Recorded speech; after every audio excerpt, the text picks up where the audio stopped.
starting lineup today against 29-year-old right-hander John Thomson. It'll have Alfonso Soriano at the top with Derek Jeter and Jason Giambi. Jason playing first today. The middle has Bernie Williams, Hideki Matsui, and Jorge Posada. Down at the bottom third, Robin Ventura, who's had quite a series against these Rangers. 5 for 9 with a home run. Then Raul Mondesi and Bubba Trammell gets the start today in left and bats ninth. Veteran John Thomson primarily spent most of his time in the National League. This will be his 10th start. 2 and 4. Earned run average over 5, almost 5.5. 60 hits in 49 and third innings, including 9 home runs. But he's got great control, 7 walks and 29 strikeouts. Our Yes Scouting Report will tell you this about John Thomson. Good control. We mentioned only 9 walks. Left-handed batters have been a problem for him. They're hitting .364. He's got a sinking fastball that he throws in the low 90s. You'd never know these Rangers had the highest earned run average and have been the least effective staff in the league. Soriano is 2 for 11 with 6 strikeouts in this series.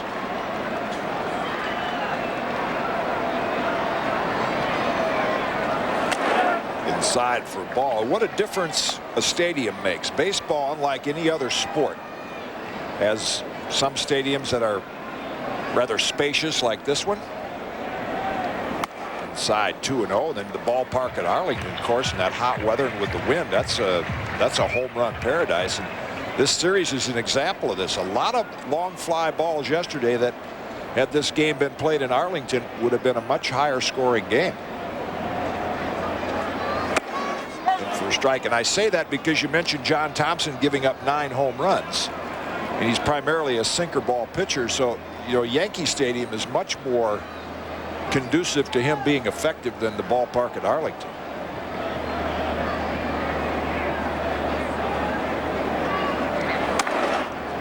Just off the corner. Kitty had mentioned the other night that Soriano was not in the top 10 in striking out. He was close, but in this series, you mentioned how many times he has struck out. He's jumped into the top 10 in striking out.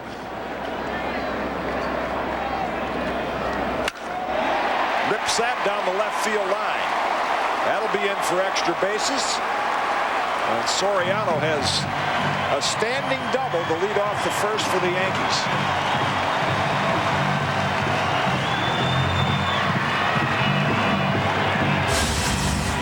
Let's see where the pitch is. The target's low and away, and the pitch sailed towards the middle of the plate. And Soriano, despite the fact that he's 4 for his last 22, it's hard to miss that one. About thigh high in the middle of the plate, and it's a rocket headed to the corner. Carl Everett does a good job of playing this ball off the wall, but Soriano's going to be in with his 2-base hit. And here's where Jeter likes to lay down that bunt to get him over to third. Yeah, with a pitcher like Mussina, 1 run early is a lot. Of course, Derek has such great bat control, he can hit it the other way as well. Inside for a ball. Alfonso Soriano introduced himself to second base. That's the first double he has hit since April 26. Yeah, I noticed it when I wrote down the total. That's only a 7th double.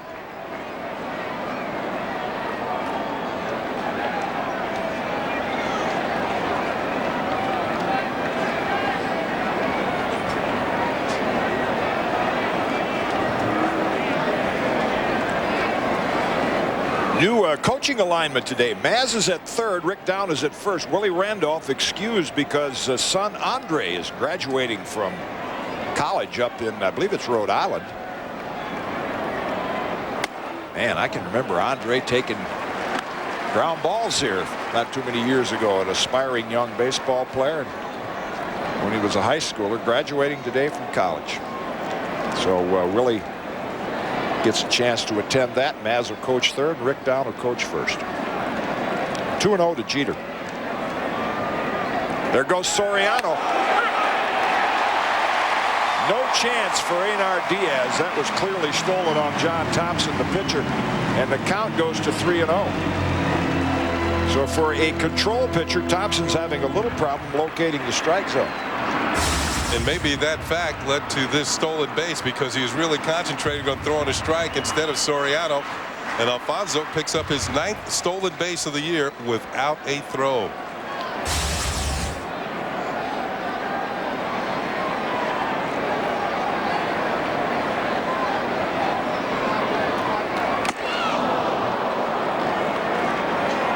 count was 3-0, but it was 2-1. So now we're level at 2. As Jeter swings through the fastball. Giambi on deck. Derek has had a hit in all 6 games that he's played in this year.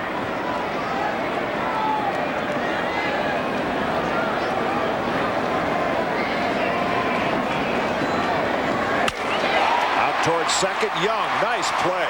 Didn't get the run home, but a nice play by Michael Young. Jeter retired, 1 away in the first.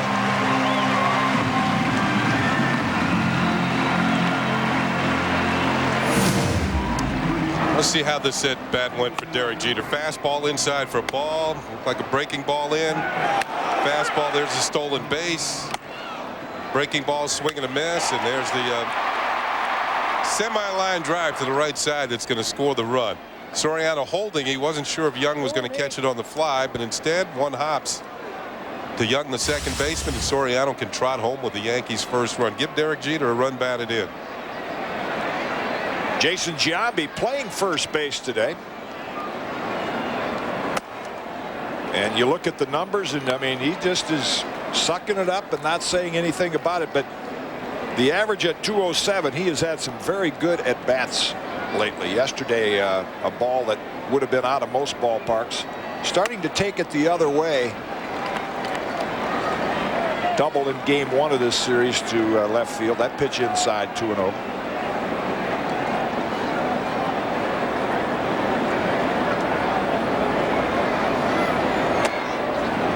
3-0. Again, Thompson.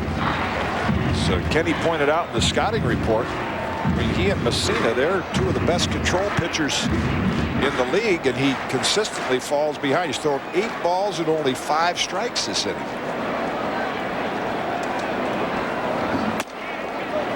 Ball 4. A 4-pitch walk.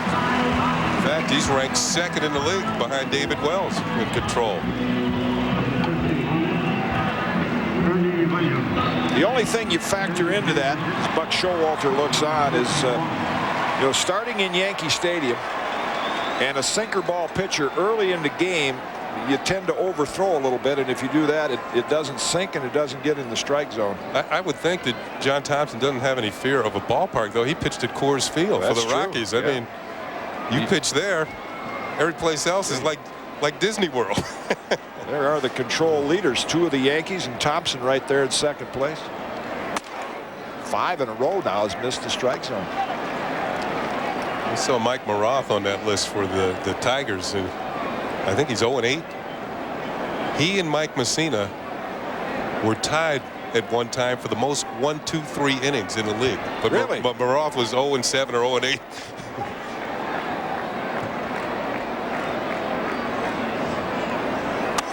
6 in a row. You know, the Tigers have been the butt of a lot of jokes because of their slow start, but Dave Dombrowski over there, they're going at it, I think, the right way. Even though like a guy like Maroth is 0-8,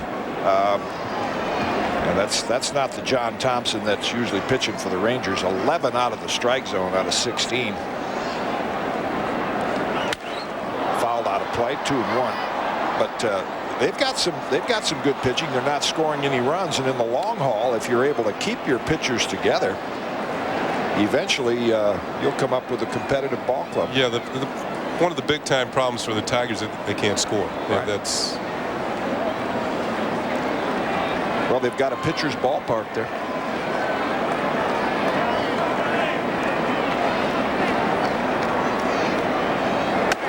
Three and 1. Bernie the DH today. Second time Bernie's DH, and Matsui on deck moves over to center field. It's the count that Joe usually likes to send the runner on.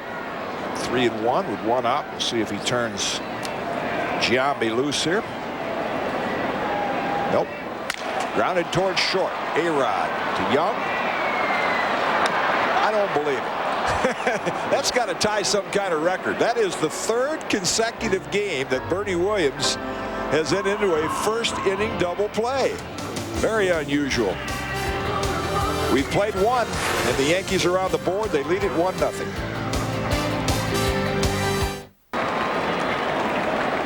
Norman Killebrew is one of the great home run hitters of all time, and he never liked to hit on 3-0. He just felt he was going to be a little over anxious and over swing.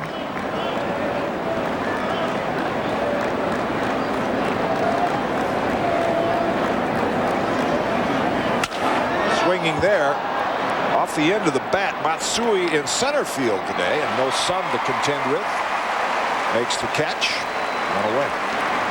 I was thinking with Coors Field and these two teams taking batting practice, they'd run out of baseballs. Wow.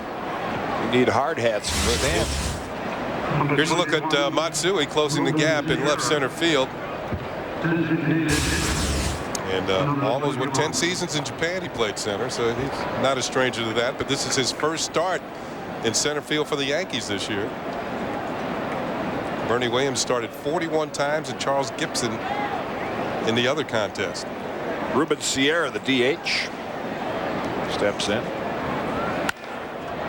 Left field, Trammell, nice sliding catch.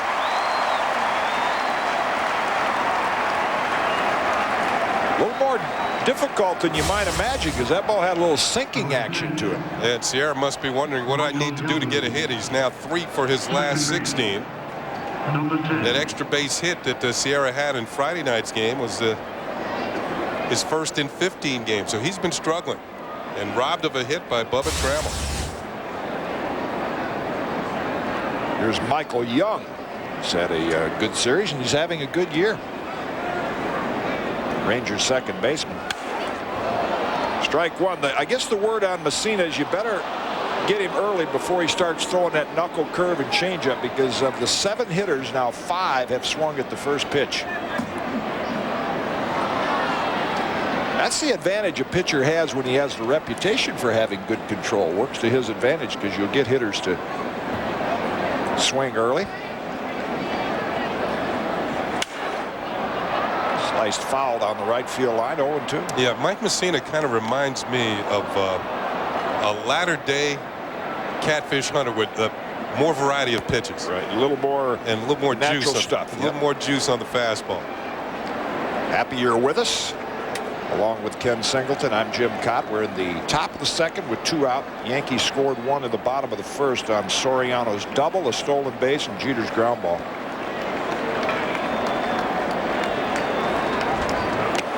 Outside, 1-2. Catfish could walk out in the middle of a snowstorm and throw a strike. Right. Yeah, that was the type of pitcher he was.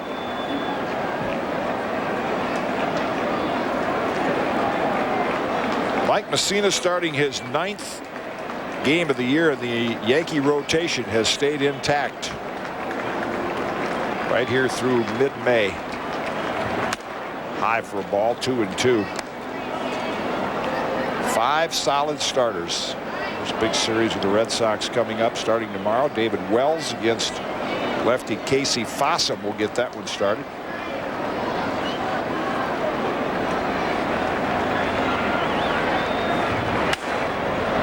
Good 2-strike hitter. Young has proved that this entire series. The Yankees have had a lot of 1-2, 0-2 counts on him. Fouls that off. There's tomorrow's starters. Casey Fossum 4-1. Boomer 5-1. One of the things with Michael Young, his hitting is starting to catch up to his fielding. He's always been a pretty good defensive player. And a lot of credit has to go to Rudy Jaramillo, the Texas hitting coach. Nice short swing. Fouls that off. They have a terrific infield, and Palmeiro's playing today, but long-range plans. Mark Teixeira is a powerful-looking young switch hitter, could play at first, and then with A-Rod, who's only 27, Blaylock's 22, they got a world-class infield for a while. Yeah.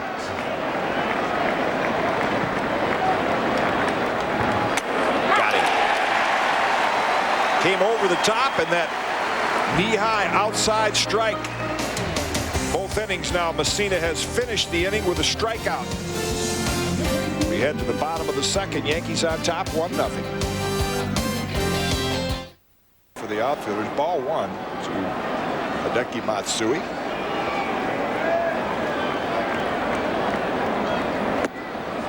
In for strike, 1-1. I think you'll see this inning the results of Dom Chidi, the interim pitching coach, trying to get Thompson to work a little faster and just challenge hitters like that. Breaking ball 1-2. So he's been swinging a good bat. He's 14 for his last 45. Yankees leading hitter at home here at the stadium.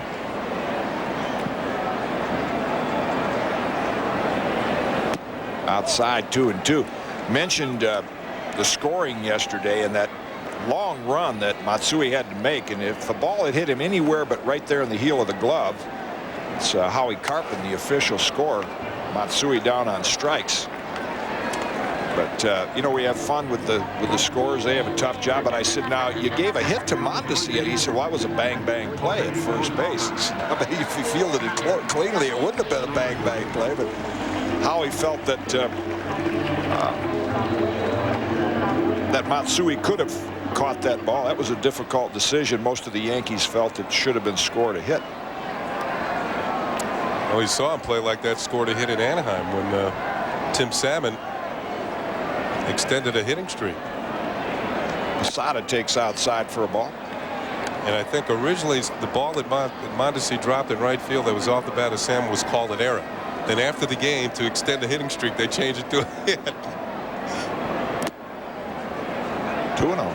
Very similar play. A long run, got to it, should have had it. Yeah, that's always been the decision for an official score. Could have and should have. You know, if it could have been caught, 3-0, then it's difficult to call it an error. And if it should have been caught, then obviously you can. If Matsui wasn't such a good left fielder, he'd never been close to the ball anyway. And for a strike.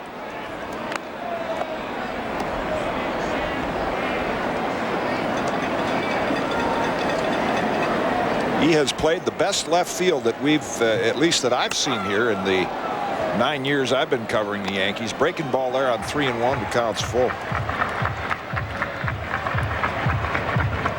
A little tight slider inside or cutter in on the hands of the left-handed hitters. Effective against Matsui, and that last pitch to Posada. Comes back from 3-0 and strikes out Posada. Back-to-back strikeouts for Thompson. Stayed with the same pitch. Got Matsui with it, and going to ride that horse until it gets hit. Speaking of riding that horse, how about Funny Side yesterday? What a performance. Wow. That was fun to watch and impressive, and going to be so exciting to see him coming back here and trying to win the Triple Crown. Here's Ventura. Outside for a ball. In back-to-back strikeouts, you don't think of John Thomson as Louisiana Lightning. That's Ron Guidry, but that's where Thompson hails from. Sulphur, Louisiana. 2-0.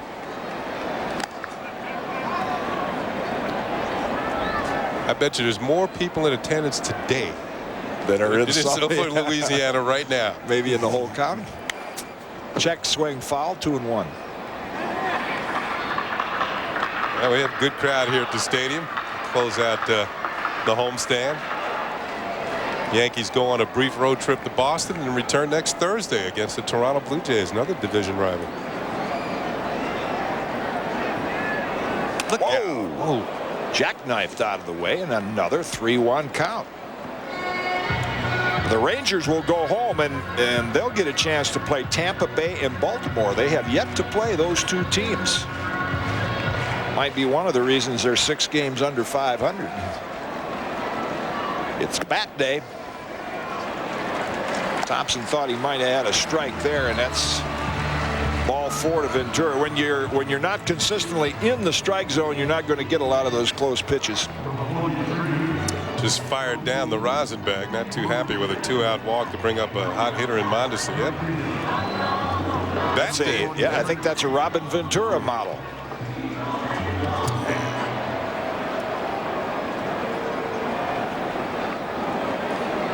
With the looks like the 100th anniversary logo on it.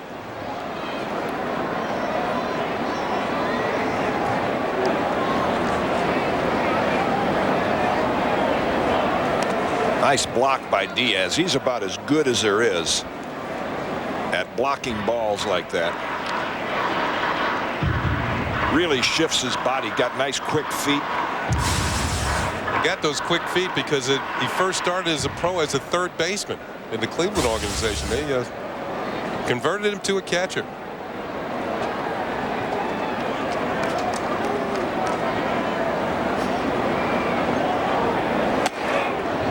And Mike Schenkman has come up with this, Kitty. Population of Sulphur, Louisiana, 21,065. You get everybody in the town in here today. Twice over. Have a town hall meeting. You know, it's 21,065. How does he know where those 65 people came from? He knows. Yeah. He knows. 2-1. Knowing Mike, he's probably been to Sulphur.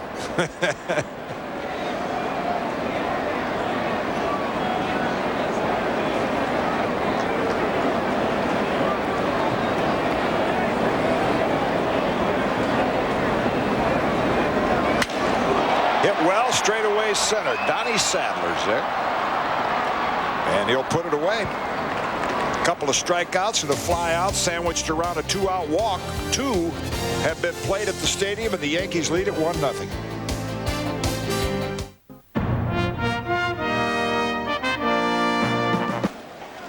As we go to the third inning, the sun has come from behind the clouds and bathing Yankee Stadium in some warmth. Yankees leading 1-0. Top of the third inning will be Einar Diaz and then the dude Donnie Sadler in the top of the order, and Carl Everett face Mike Mussina.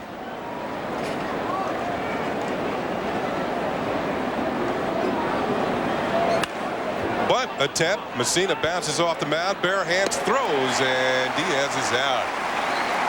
It's tough beating those Gold Glove pitchers with a bunt. You got to lay down a good one. Mike Mussina saying, "You kidding me? You think you get a bunt base hit?" But Einar gave it a try. He telegraphed it a little early, and Mussina with the bare hand pick gets him by a stride. Well, 1 down as Mussina follows through with a strike to first base. Only 5 Gold Gloves. He's well behind my partner. Got a truckload of them. Here's Donnie Sadler, the number 9 hitter, getting a start in center. And takes a breaking ball outside, ball 1. Kenny Rogers, the ex-Yankee, now the Twins got the Gold Glove last year. But I really think, you know, that is, it's so difficult to pick a Gold Glove winner for a pitcher, because there's a lot of good fielding pitchers that they don't get out there often enough. And I'll tell you, if Mariano Rivera was a starting pitcher, he'd probably be the Gold Glove winner. He might be the best athlete the Yankees. I mean, he can play center field, and he's as good a fielder as there is. So is Mussina. 2-0 pitches on the way. Now, Rafael Palmeiro, a few years ago, a lot of Yankee fans were upset that Palmeiro got the Gold Glove. Over Tino Martinez. Shouldn't have happened. Well, that particular year, Mike Mussina was actually in more ball games defensively as a pitcher, and he won it that year than Palmeiro was at first base. And that was the cause of all the furor. It doesn't go by percentage. It's just in the view of the managers and coaches who they think are the best fielders at that position. 3-1 the count on Sadler. He rolls it foul behind home plate, and the count will run full at 3-2. Sadler had just called up. We saw him make a nice defensive play on Friday night with a good throw. And here's earlier this year at the Metrodome, my partner Jim Kaat handing Kenny Rogers his Gold Glove, and Kenny says, "You got a ways to go." Torrey Hunter got one too. Yes, he did. Made a nice play in yesterday's game in Minnesota. He robbed Carlos Lee of a home run. Everett's on deck.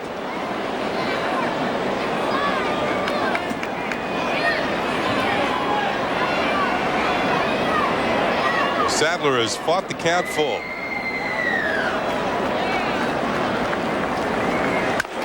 Bouncing ball foul. Fastball running in on his hands. Mussina beat the Rangers in Texas. Ouch. Yeah, but the smile will tell you everything about that ouch. It doesn't hurt that bad when you come up with the ball. April 25th was his victory. Payoff pitch. Bouncing ball to Derek Jeter on a couple of hops. Across the diamond, and Sadler is thrown out for out number 2. Can your dude run like that, dude? No. He could fly down there. Yeah, Kenny's son is nicknamed the Dude. Celebrated his 11th birthday a couple nights ago. See Mussina go into the glove. Good movement on the fastball, and Sadler makes it a close play. Run hard till you're out. Easiest rule to keep in the game. Sadler back to the bench, and 2 outs for Carl Everett. Everett fouled out to Giambi, leading off the ball game. Swings at the breaking ball and doesn't get it. We talked about Everett being able to drive in runs as well as score them. He leads the league in scoring runs. Good breaking ball from Mussina. Everett looked like he was guessing strike from the get-go. Another one. Doesn't get that one. 0-2. He was trying to reach Mickey Mantle territory on that one. Carl with an aggressive swing. Almost lead you believe he's going to see about a neck-high fastball this time.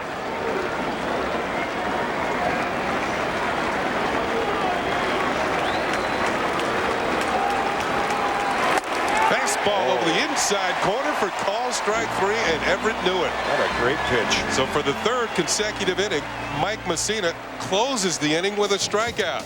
We've played 2.5. The Yankees have a slim 1-0 lead.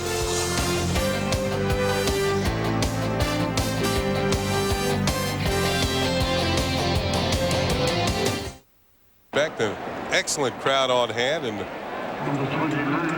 be careful with those things. Number 29. The youngsters. Well, there's nothing like a full ballpark. No, that promotion started about maybe late 60s. I want to say 65 or 66. Was it a Bill Veeck deal? Yeah, the first one was right here, and I believe it was against the Twins, and I want to say it had like 61,000 people here. That's before the stadium got renovated. Ball and a strike. Ground ball towards the hole. Blaylock with a nice stop. The throw on the first. Dug out by Palmiero, and Bubba Trammell is thrown out by an excellent play by 3rd baseman Hank Blaylock. Boy, he shows some range right here. Full out, and then the off-balance throw. And he leaves the rest up to Palmiero. And he gets a nice waist-high hop to get Trammell by a long stride. Great range by young Hank Blaylock. Don't know if A-Rod could have thrown Trammell out on that, but he's some good-looking young player. For a while, they were thinking about switching him to second and putting Teixeira at 3rd. Here's Soriano. Swings at the first pitch and hits it down the right field line. It's going to drop in for a ground rule double. As the ball hops up into the seats, nothing Juan Gonzalez could do about it. And Soriano, who hadn't hit a double since late April, has 2 in a row in his first 2 at-bats here this afternoon. So that's double number 8, and he's installed at second base with 1 out. Little slicing fly ball that, as Kenny said, once it hits that track, it's going to hop into the stands, and nothing Gonzalez could do to stop it. Well, that was the first time that Thompson has thrown a first pitch strike, and it ends up being a 2-base hit. You can see him trying to lean it into foul territory. Soriano stole 3rd base back in the 1st inning. That led to the Yankees' first run. Derek Jeter up. Drove in that run with a ground ball to second. Look back. This time he's going to check him. Fish aren't biting on Sunday afternoon. Well, it's closing the barn door a little late.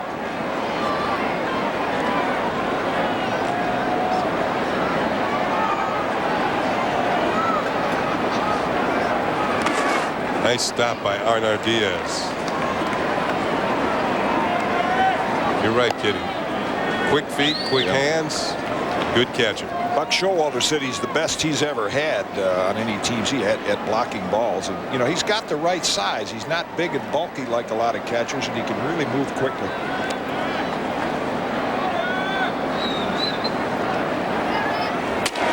Ball strike to Derek Jeter. It's a ball and a strike.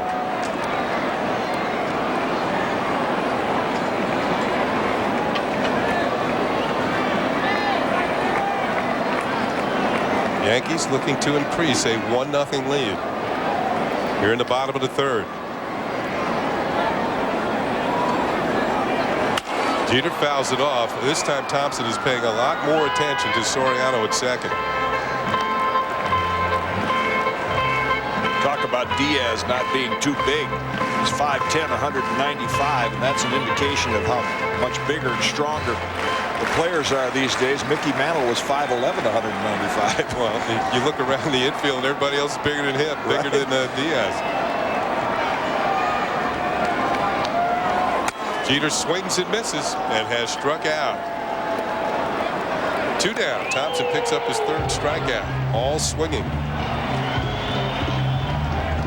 This copyrighted telecast is presented by the authority of the New York Yankees and may not be reproduced or retransmitted in any form, and the accounts and descriptions of this game may not be disseminated without the express written consent of the New York Yankees. 2 down now. Giambi at the plate. Fastball sails upstairs and it's ball 1. Giambi drew a walk.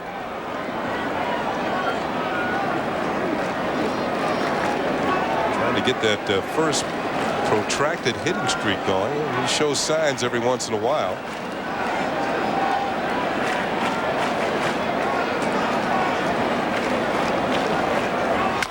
Ground ball rolled slowly to the right side for Palmeiro, and their Yankees are going to strand Soriano at second.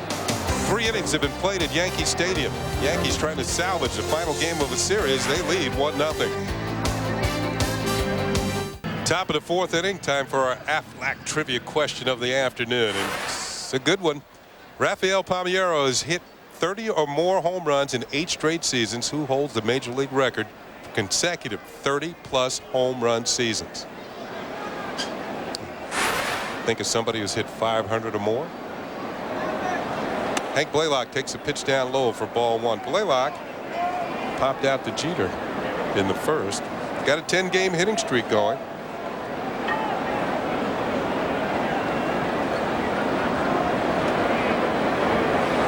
I mentioned what a no-nonsense player he is, and I saw him in the clubhouse today. So you follow Roger Maris much? He said, no, you know, I knew he was too young for that. He's only 22. I said, obviously you heard of him.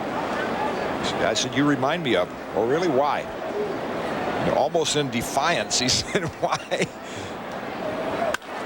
Line drive, foul. I said, well, you got that square jaw, you wear number 9, and from what I hear, you're a no-nonsense guy. You know how players have their own music for every at-bat? They went to Hank Blaylock and they said, what kind of music would you like to have played when you come to bat? He said, music? I don't care about music. I'm a hitter, not a disc jockey. Zim loved that. He's now one of Zim's favorites. Call strike to the corner. By the way, the next strikeout for Mike Mussina is going to reach a milestone. It'll be his 2000th career strikeout.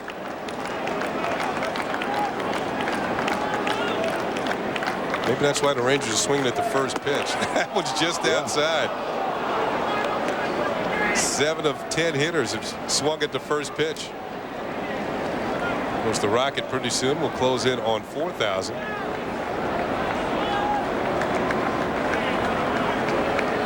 Blaylock lifts one back to the upper deck, and the count will hold at 3 balls and 2 strikes. And Hank Blaylock is not short for Henry. It's just Hank Joe Blaylock out of San Diego. He's played just a little too much last year to qualify as a pure rookie.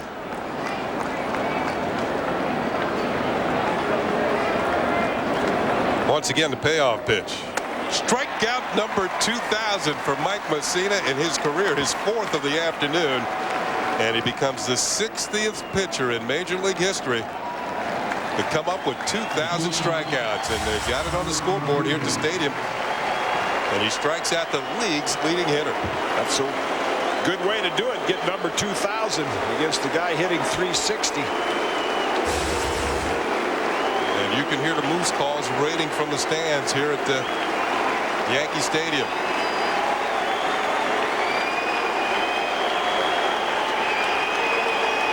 Mussina has yet to acknowledge it. I wonder if he knows. He probably does. He does, because they threw the ball in.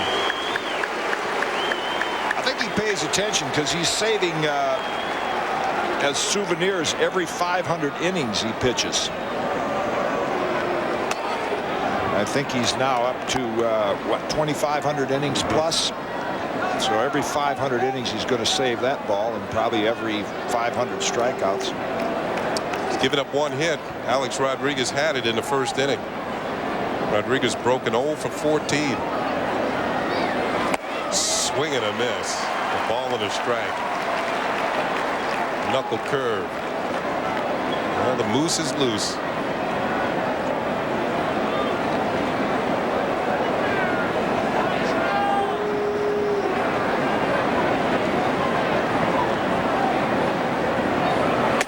Up and in with the fastball, straightens him up, and the Kaat goes at 2-1.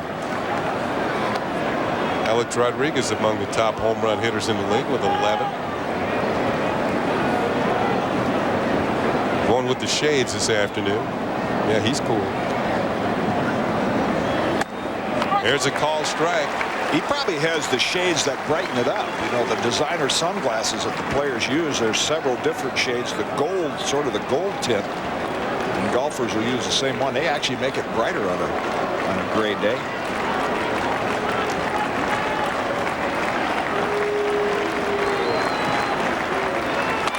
Got him.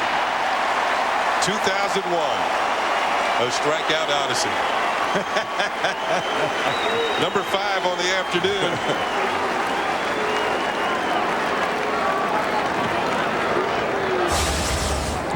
He's been in some groove. I mean, you strike out Blaylock, the league's leading hitter, and then A-Rod on a perfect breaking ball down and away. And Palmeiro has struck out. That's the first time that Palmeiro struck out in 24 at-bats to end the first. 2 outs, nobody on. That pitch is in the dirt away from Posada. It's ball 1 to Palmeiro. It's a little bit like Carl Yastrzemski. When you go back in Palmeiro's history, I think it was about 12 years ago, he led the league in hits, and most of them were to the opposite field. That's the same kind of hitter Yaz was when he came up. Then he discovered the power stroke. Knuckle change, drops in for a strike, 1-1. That was back in 1990 when Palmeiro led the American League in hits.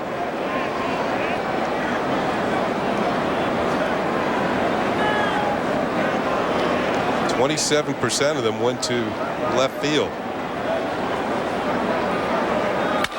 Curveball line towards right field. And Mondesi's going to play it on a hop, and Palmeiro will be on with a 2-out single. Each time that Mussina's given up a hit in the game today, they have both been singles, and both have come with 2 down. There's an example of that pull stroke that Palmeiro's gone to the last couple of years. That pitch was away from him and still able to pull it.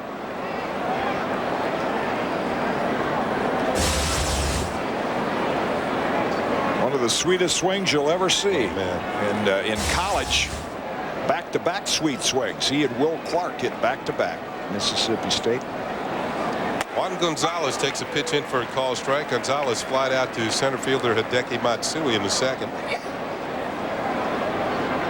Yeah, I think I mentioned before, you've heard me. You ever come back as a hitter? That's that's the swing I would like to have. Palmeiro's. If I ever get my golf swing together like that, short, compact, and right to the point.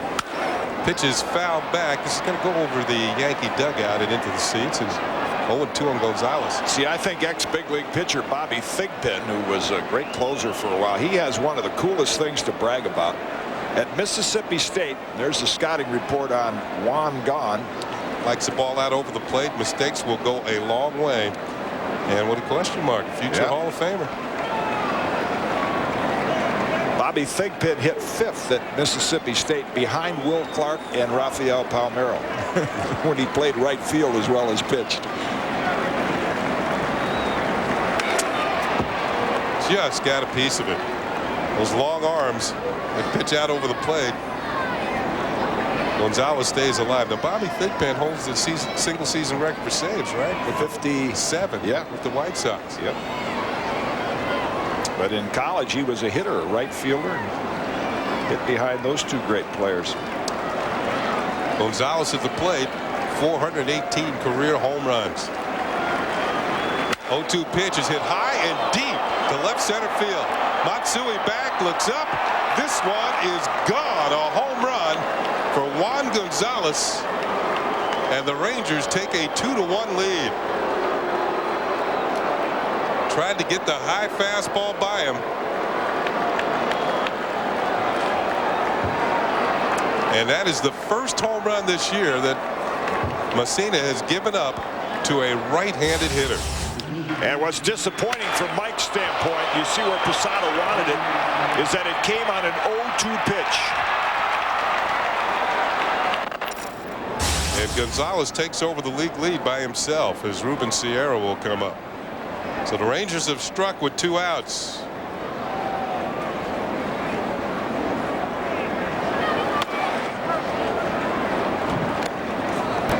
Strike to Sierra with a breaking ball. In fact, one of Gonzalez's teammates was the last right-handed hitter to hit a home run against Mike Mussina. That was Herbert Perry last August. Grounded foul. DeMarlo Hale, the first base coach. And a baby, George. Well, we've even got that Herbert Perry home run. Hanging hook here at the stadium. Kind of hooked around the foul pole. You can't get anything past our crew without having them track it down. Sierra tried to check, and third base umpire Andy Fletcher says he did. We can get another look. Kitty, what do you think? Was the intent there? He went. Well, barrel of the bat was well past the plate. That's one of those in the dugout. If he'd have hit it, it'd gone into left center. Hit on the ground and by Giambi. Mondesi's going to run this down, and Sierra thinks about second, but will hold on with a single. Good bat control at that particular swing.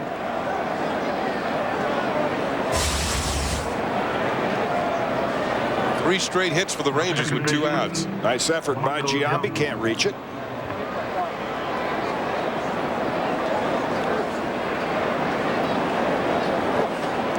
Sierra stationed at first, and Michael Young will come to the plate. Young was called out on strikes to end the second inning. Slow roller towards Ventura. Comes up with a hop, a throw across the diamond, and the Rangers are gone here in the top of the 4th inning, but they do pick up a couple of runs on 3 hits. The big blow, a home run by Juan Gonzalez, but meanwhile, striking out Hank Blaylock. 2,000 strikeouts from Mike Mussina. Congratulations, Moose.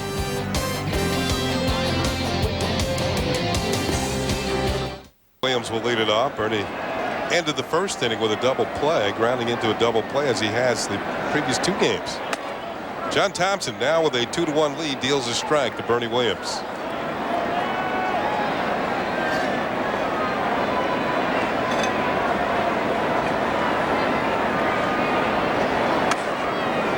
Cut fastball, maybe a slider low in, and it's 1-1 to Bernie. I think Michael K was mentioning the other night, and I think you've talked about it too, the pace of play. And you see guys like Thompson and Mussina right back on the mound. They get about 12 seconds to deliver the pitch. There's a lot less dead time in the games this year. Swing and a miss. A ball and 2 strikes. Well, there's been that concerted effort over the last few years to speed up the games, but this year seems to be the year in which it has really taken hold. You don't see hitters stepping out of the box for quite as long a period of time. 1-2 pitch, right back to Thompson. Underhands it to Palmeiro, and there's 1 down here in the Yankees half of the 4th. Let's go to our Aflac trivia answer here in the bottom of the 4th inning. It involves Rafael Palmeiro. He's hit 30 or more home runs in 8 straight seasons. Who holds the major league record for consecutive 30-plus home run seasons? You might think Hank Aaron or Babe Ruth, Willie Mays. It's none of them. It's Jimmy Fox. Double X, 12 seasons in a row. He was the answer to one of the coolest trivia questions for years. Now with Barry Bonds on the scene, that's changed. But for a long time, there was one player at each position that won back-to-back MVPs, and Jimmy Fox was the guy at first base that did that. Matsui takes a pitch outside, and it's ball and a strike. It was Mike Schmidt and Ernie Banks, Joe Morgan, Yogi. The toughest one to always get was the pitcher, and that was Hal Newhouser. Ball is hit in the air to left field fairly deep. On the move is Carl Everett. He catches it on the run for 2 outs.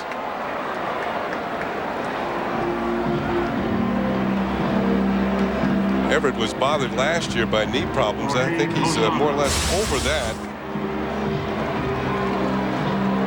Has that in sight and puts it away. A rare fly out. John Thompson gets more ground balls during his career, and you can tell after the first couple innings he's settled in. He's got that sinker down around the knees a little bit better. Now he'll face Jorge Posada, who was a strikeout victim in the second inning. And misses a little high, maybe a little outside, and it's ball 1. Posada is 2 for 14 on this homestand. Well, one of those hits was a home run. That's in there for a strike, and it's 1-1 on Jorge.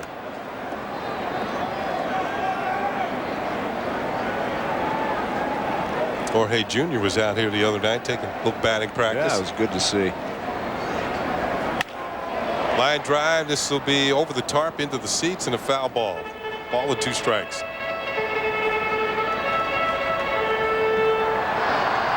Jorge checking the moneymaker. Make sure there's no hairline fractures in it.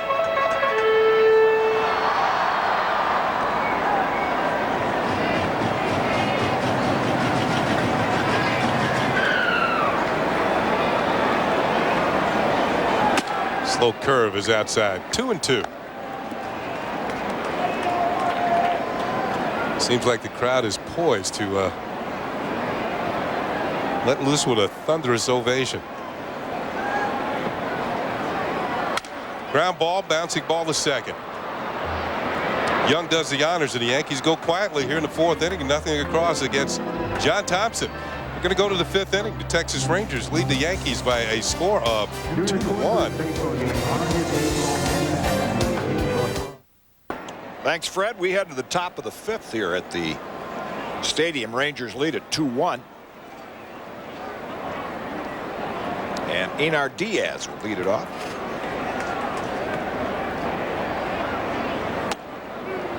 Strike 1. That's been typical for Mike Mussina. Thompson, on the other hand, has not thrown as many first pitch strikes, but he still owns a 2-1 lead. Quite a contrast in the 2 pitchers today and their pitching styles.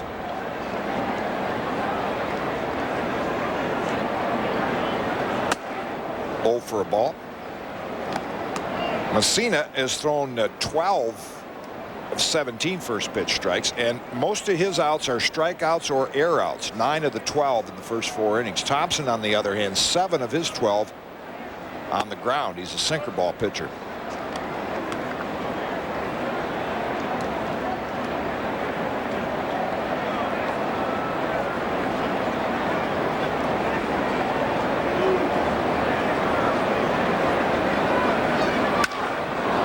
Headed toward the gap. Trammell on the run. He's going to get there. Nice running catch by Bubba Trammell. The Yankee left fielder one away. Well, kick off your Memorial Day weekend, fans, at Yankee Stadium Friday, May 23rd. The Yankees host the Blue Jays, and the first 18,000 of you 21 and over receive a Yankees barbecue apron. It is a good-looking apron. That's from French's Mustard. Visit the ticket window here at the stadium. Yankees clubhouse shops, call Ticketmaster or log on to Yankees.com and get that very attractive barbecue apron courtesy of French's Mustard. Fire up those grills. Yep. Make mine medium well, Kitty. Okay. Donnie Sadler takes a strike. I think everyone will look forward to the kind of weather when it's conducive to outdoor barbecues. And more fireplace weather lately.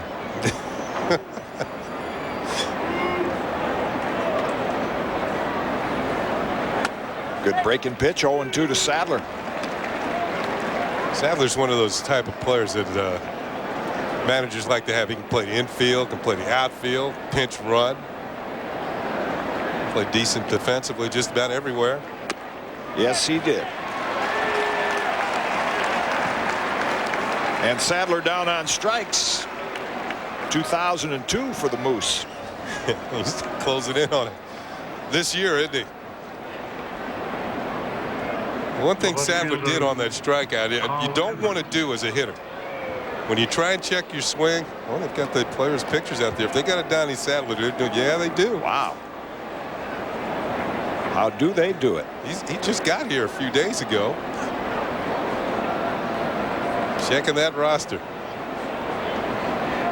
Have you seen these gentlemen? Everett takes the ball.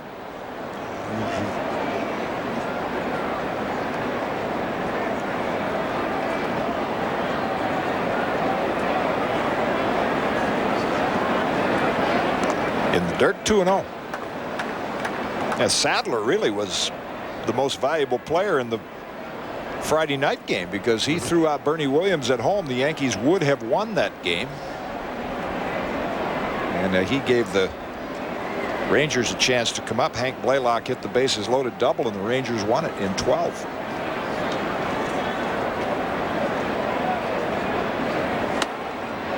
Free swinging Carl Everett, 2-1. Yeah, we talked about how we could get John Thompson's hometown of Suffolk, Louisiana, all the whole population here in here twice, or twice and then some. How about Donnie Sadler's hometown? He's a Texas boy. Colson, Texas, population 692. Wow. I think he was all city there. Yeah. 2-2.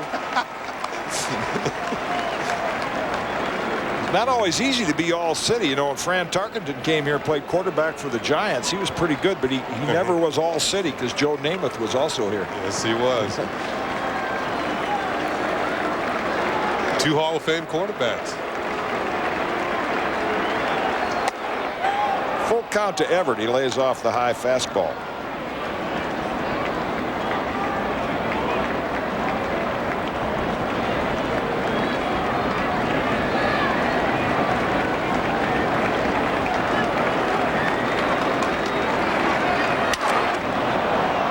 In the air to short center, and Jeter will not quite get it. I'll tell you, he's about as good as there is on that play, and that was just perfectly placed between Jeter, Matsui, and Trammell. And respecting Everett's power, Matsui was playing rather deep. He couldn't get to it. Here's another look, and Jeter, knowing that he's probably the one who's got the best chance. Matsui not as close as the Yankee shortstop, but can't quite get there. And it's up to Matsui to get the ball back in. That will hold Everett to a 2-out single. And that's been the way the Rangers have gotten all their hits. To set up the Gonzalez home run was a 2-out single. Blaylock takes inside for a ball. A-Rod a 2-out single in the first. Palmeiro 2-out single in the fourth, and he scored on Gonzalez home run, and now Everett a 2-out single here in the fifth.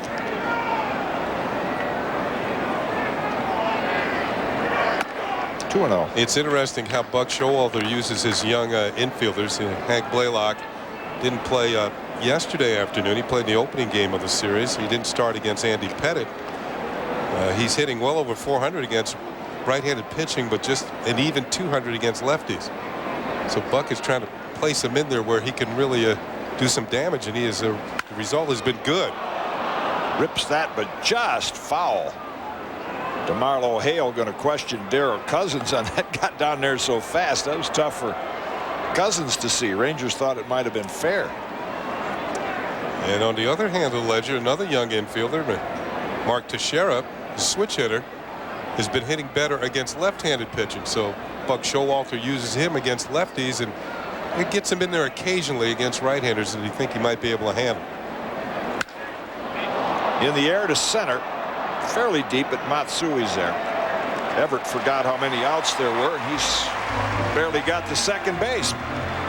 So again, Mussina pitches around the 2-out single. 2-1 Texas. We head to the bottom of the fifth. An inside look at the most famous address in the Bronx, and its history is home to some of New York's most memorable events. Don't miss Premiere the History of the Yankees, the stadium, today after the post game right here on Yes. It's Ventura Swings through the first pitch, strike one. Robin leading off the fifth. Yankees trail 2-1.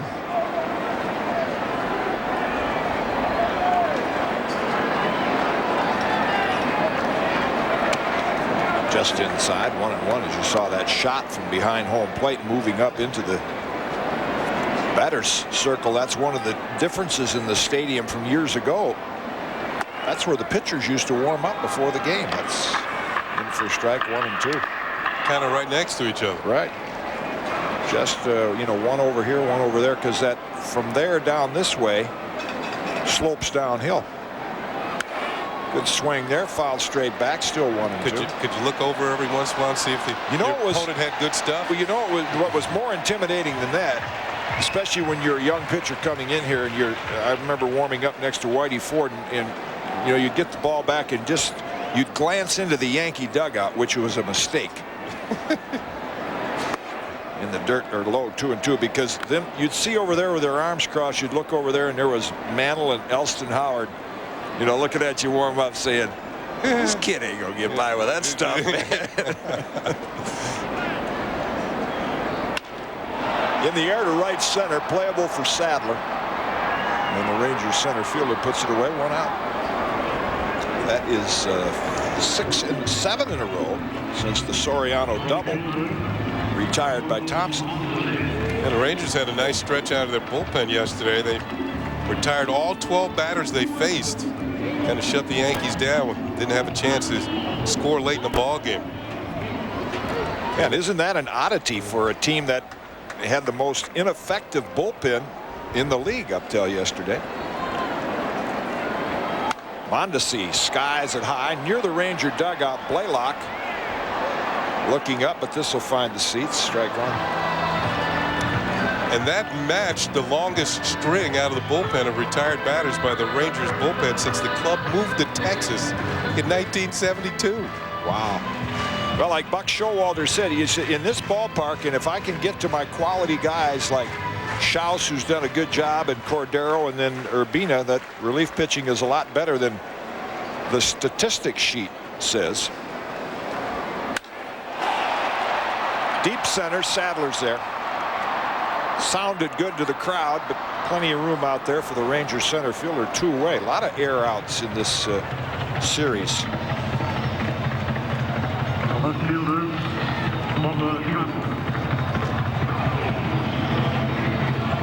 Bubba Trammell made a nice running catch last inning. Now steps in for the second time. Low for a ball.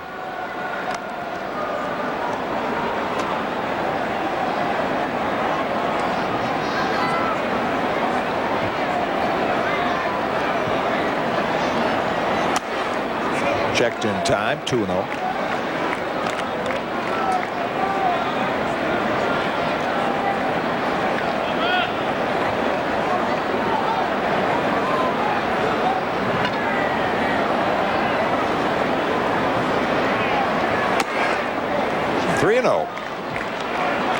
Probably be taking since Alfonso Soriano is on deck, and he has 2 doubles already today. Both Yankee hits. A 4-pitch walk. The number 9 hitter. Big break for the Yankees as they get Soriano to the plate. He represents the lead run here. We're talking about pitching statistics, and Joel Sherman had an interesting article in the New York Post today. You see Thompson's pitches by inning, and Joel had talked to me a few weeks ago about that he wrote an article saying that in his opinion Roger Clemens is the best pitcher in the game ever, and also put Pedro Martinez right up there in that category. That, you know, because of how difficult it is to pitch today versus years ago, that the success they have in today's game, where it's more of a hitter's game, makes him better than the Koufaxes and the Marichals and the Gibsons and Fergie Jenkins. Yeah, I can't foul at the plate. And Joe and I had a nice discussion about that. Joel and I said, I can't go along with you because you know, Even before Louis Arroyo came along, Whitey Ford was pitching complete games, and Koufax. The toughest outs in the game to get are the last 6, and starters today don't have to get the last 6. I think Roger won 20 games 2 years ago without pitching a complete game, and that's not to diminish what he did. Just makes it a little bit better what the others did. 0-2.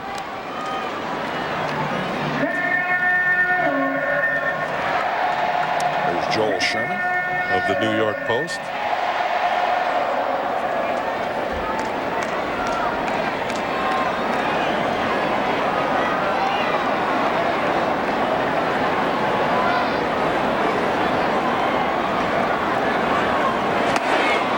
Three-pitch strikeout after a pair of doubles. Thompson comes back to strike out Soriano with a man on first. Through 5, the Rangers, they're trying to sweep the Yankees in their own ballpark, and they lead it 2-1. Mussina and Thompson. Hey, Yankee fans, Yankees.com shop has the best selection of Yankees gear.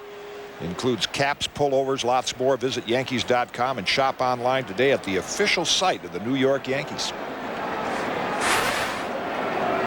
Alex Rodriguez has a hit in today's game. That's his only hit in the series. Curve misses, ball 1. Kitty, getting back to that Joel Sherman story with the proliferation of offense, don't you think it's harder to get those first 21 outs as opposed to the last 6? It can be, but I still think from a pressure situation, 2-0. When I go back to, if you had to face Mickey Mantle, when you had to get him out that fourth time versus the first 3, and he'd seen you for 3 times, I just think it's that's what is a little different about starting pitching today, and it does not diminish. I mean, what the Rocket has done is unbelievable. That's ripped out into right center, and Alex Rodriguez will have his second hit, at least a double, and he'll stride into second with a leadoff double here in the Rangers' 6th. My point is that all sports kind of evolve over the years, and baseball's evolved into starting pitchers and then setup men and eventually closers. Here's Alex Rodriguez driving a pitch on the outer third of the plate. Good piece of hitting to the opposite gap, and when he gets good wood on it, the ball usually jumps, and it does this time. It's a double. The toughest inning here for Mussina, with Alex Rodriguez leading off with a double, and now he's got Palmeiro and Gonzalez coming up next.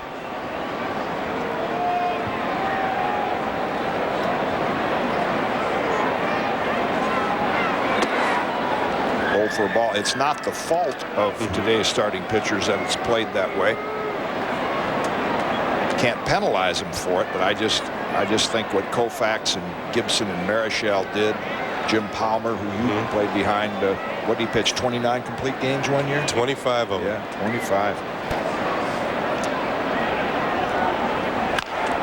I think baseball, the rules have remained the same, but the players and the way they actually play the game is different.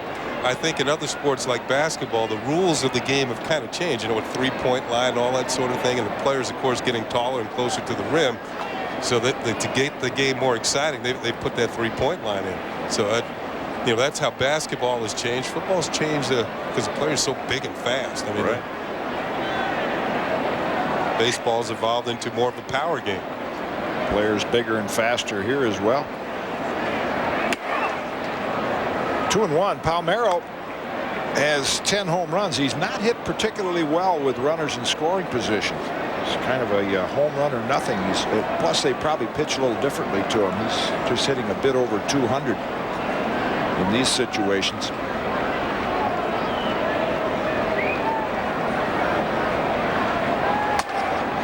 It's like Mussina might be even working around him with first base open, even though Gonzalez is on deck and has touched him up for a home run.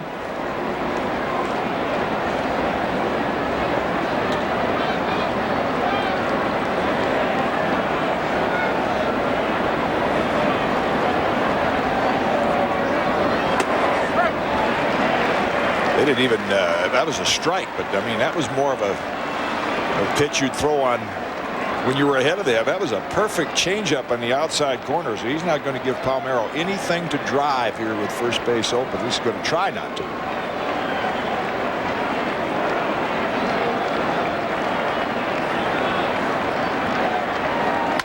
But he did.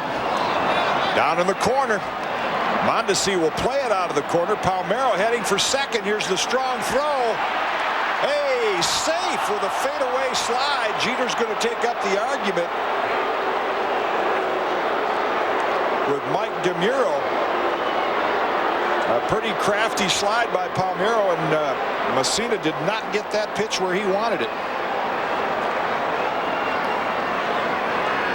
Well, that was a veteran move in the slide, but you're right. I think they went against the thinking, change up away, and Palmeiro said, you're not going to sneak one by the inside. Now he's trying for two. Here's the throw. And he got in the back door, or maybe the side door. Mondesi plays it pretty well out of the corner, unleashes a strong throw.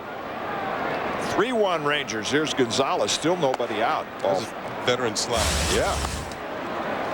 Here's another look. Jeter has to run up to get it, and Palmeiro does get in. First with the foot and then with the hand. Pretty crafty. 38-year-old veteran. So he just hooked that foot in around the tag and then touched the bag with his hand, and Mike DeMuro was right on there to make the right call. In the air to short left center, Jeter backpedals, and he'll put it away. That's the first out of the inning. Maybe Jeter's argument was that Palmeiro foot hit the bag, foot came off, then he touched it with his hand. That might have been the only argument that Derek had. The designated hitter, Ruben Sierra. See how Mussina goes at Sierra now. Again, he has first base open, left-hand hitter with some power, and two right-handers coming up next.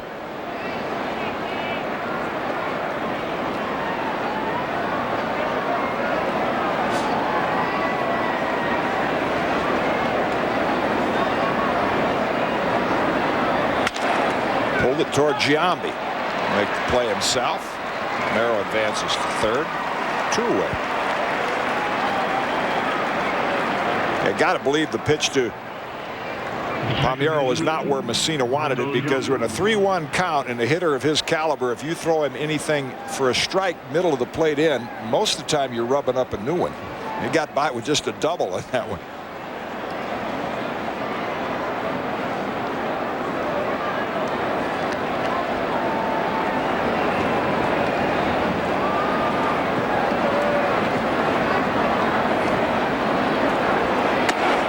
Young takes low for a ball. Now Posada's setting up, but I think they want it way inside. See, and it came back across and caught. You know, a 3-1 count. That's the kind of pitch a hitter is looking for. And similar to the 0-2 pitch to Gonzalez, even though Mike has excellent control, those were two that he really didn't get where he wanted them. Tried to check, taps out slowly. Soriano overcharged the ball, and the Rangers have an unearned run. Yankee defense has been a little sloppy this series. Now it's 4-1 Texas. His fourth error of the season. Well, it looked like he looked it into the glove, and just the ball didn't go in it. It looked like he was going to get in position to catch it and underhand toss it. The ball didn't get completely into the glove. That'll give Einar Diaz a chance. That's the 16th unearned run for the Yankees, and for a long time this year they were the best in the league. They'd only given up one. In and out. Heartbreak.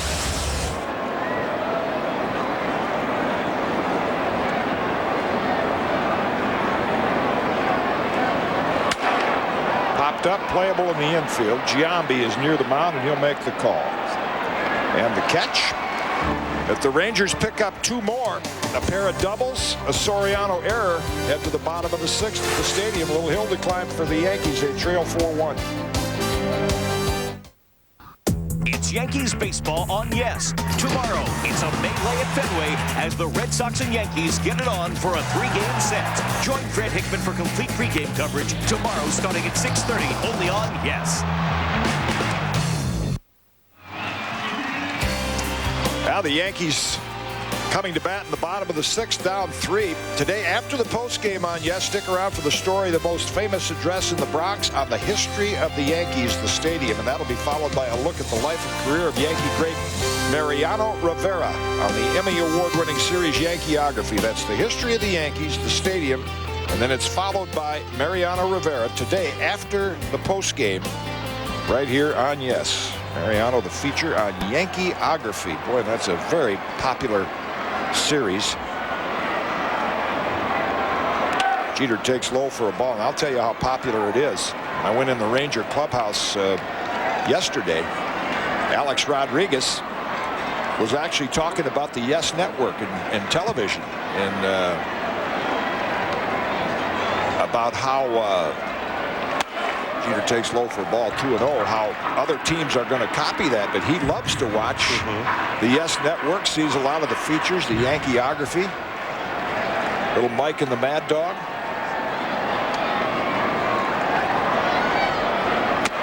(3-0). Oops, sorry about that. Joe Brinkman with a little delayed call. It's 2-1. So Alex watches Mike and the Mad Dog every day, I understand. Yeah. 3-1. Yankees need base runners, and Jeter putting a very patient at bat on John Thomson. Jambi on deck. Sharply, but right at Michael Young. Palmeiro one away. Michael Young, just a couple of errors on the season. Alex Rodriguez's double play combination, just one. Very solid up the middle for the Rangers. Good defensive club. Like Alex was saying, for the fans of your franchise, and particularly, you know, on our network, the Yankee fans, you see some of the old classic games, and you get a look inside the tonight on Yankeeography and the life and career of a lot of the great players today and yesteryear. Low for a ball to Jambi. Walking a ground out.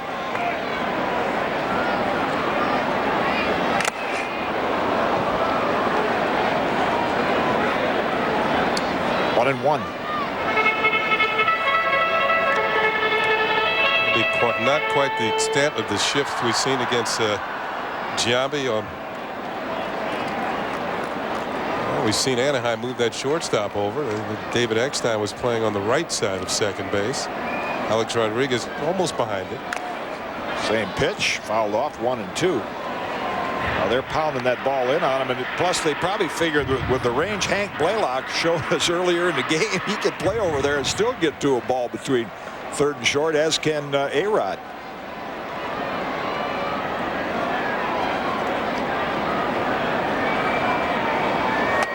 Struck him out, and the problems continue for Jambi. He had a couple of good at-bats in this series, but a walk, a ground out to first, and now a strikeout. Yeah, after all that pounding inside, a fastball out away. Picks up the strikeout. When pitchers try to get in on you as a hitter, you become inside conscious. You don't want, hitters do not like to be jammed. And all of a sudden he snuck that high fastball away, and you couldn't react to it quite as quickly.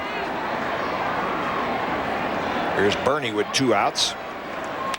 Fouled out of play. That's why in Timmy McCarver, first our former teammate, our broadcasting colleague, first used this statement. It's not the pitch, it's how you got there. You know, if you throw Jambi that pitch early on the first pitch, he might hit a double to left center inside to Bernie. But the fact that they threw that breaking ball down and in, they had him conscious of that, and then that fastball away is a more effective pitch.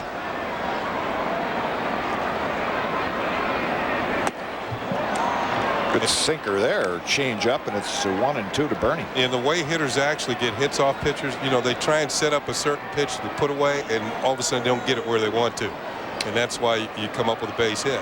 Sure, like Mussina today, good example. 2 pitches where he didn't get right where he wanted, and it resulted in 3 runs. 2-2 to Bernie.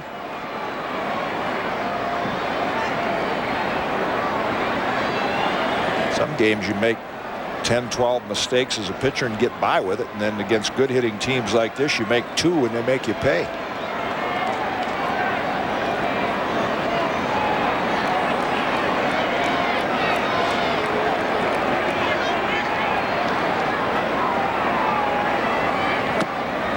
Just off the corner. Thompson thought he had that one. The count is full. Thought he had the backdoor breaking ball in for strike 3.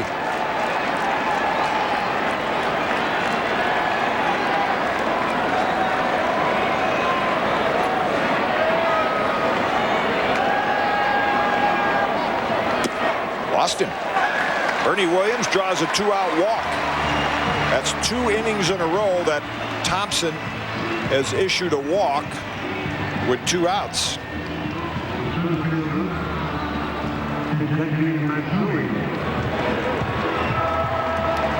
Those fans thinking about the Yankees, they need some momentum going into Boston. The Yankee record this year is exactly the same as it was after 42 games last year.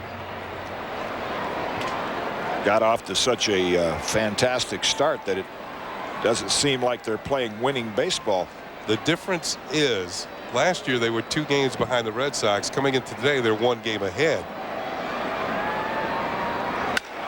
Ripped into left center by Matsui. Sadler uses his speed to cut it off, and that's what's going to keep Bernie Williams from scoring. Bernie, of course, with the gimpy knee, can't run full speed anyway, but Matsui with a line double to left center with 2 out, and the Yankees have the tying run in the batter's box with Jorge Posada coming up. Now a dozen doubles for Hideki Matsui, and as Kitty mentioned, he's been the Yankees' best hitter at home. There's that sinker moving away, but this moves up in the strike zone early in the count. That might have been a good set, a strikeout pitch or put away pitch later. But Matsui, Sadler did a good job of closing the gap and holding it to a double and keeping Bernie Williams at third.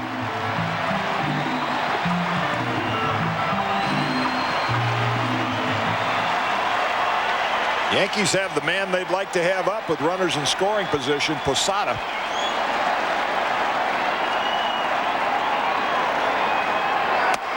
Inside for a ball. Yeah, it's amazing how your radar as a hitter turns up a notch when you get runners out at second or third or lone runners at either one of those 2 bases. Jorge hitting .385 in these situations. And for a strike, 1-1.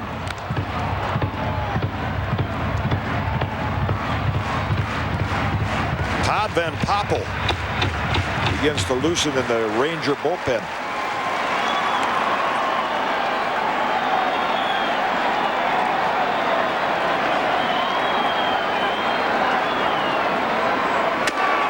On the inside corner, strike 2. Posada didn't think so.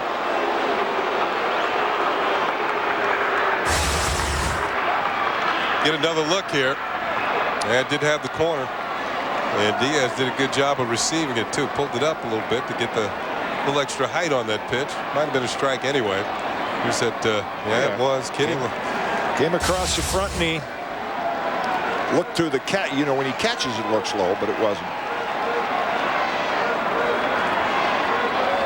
Outside. That's the pitch. That second strike to Posada that there's been a lot of concentration on from baseball to be a little more accurate on those pitches. 2-2, 2 out, 2 on.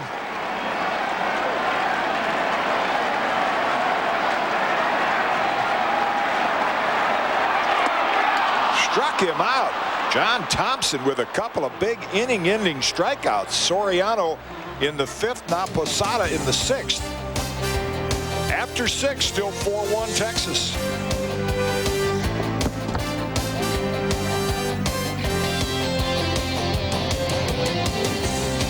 Texas Rangers, the number 9 hitter, Donnie Sadler, will lead it off. The lineup will turn over, be Carl Everett, Hank Blaylock. Sadler's over 2, grounded short and struck out swinging. And hits this one, 1 hopper, the Robin Ventura, who was in on the grass at third, and there's 1 pitch and 1 out. Memorial Day weekend is coming up here at the stadium, and on Saturday the 24th, the Yankees host the Blue Jays at 4:05. All fans will receive a Yankees chip clip courtesy of Utz Potato Chips. For tickets, visit the Yankee Stadium ticket windows, Yankee Clubhouse shops. You can call Ticketmaster at 212-307-1212, or you can always log on to Yankees.com. Chips, dip, barbecue apron, go along with some hot dogs, steaks, or whatever. Got yourself a party on Memorial Day weekend. Carl Everett, 1 for 3. Takes a pitch for a call, strike. Everett is fouled out, struck out, and had a base hit. Talked about how different he is from the right-hand side of the plate. All that movement left-handed. One thing he does from both sides, he likes to swing. Yeah. 1 ball and 1 strike on Everett.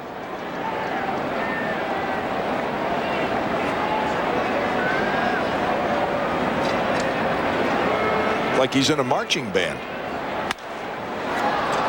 Might be able to march on back to the dugout after this pop up the left field. And Bubba Trama has it for out number 2. That was the 100th pitch thrown by Mike Mussina. And Matsui looking over at Travis as the others had problems with the sun, did you? I got it.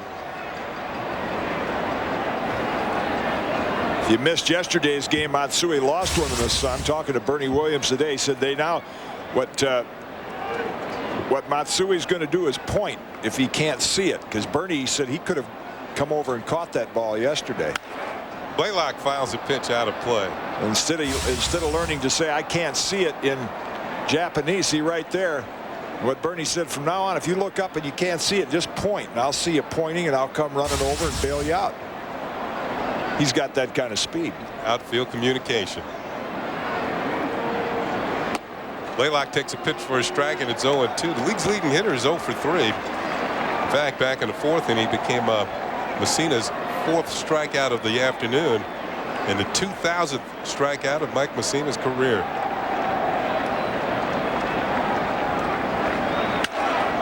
Popped up. Short center field. Matsui coming on. It should be an easy 1-2-3 inning for Mike Mussina. It is.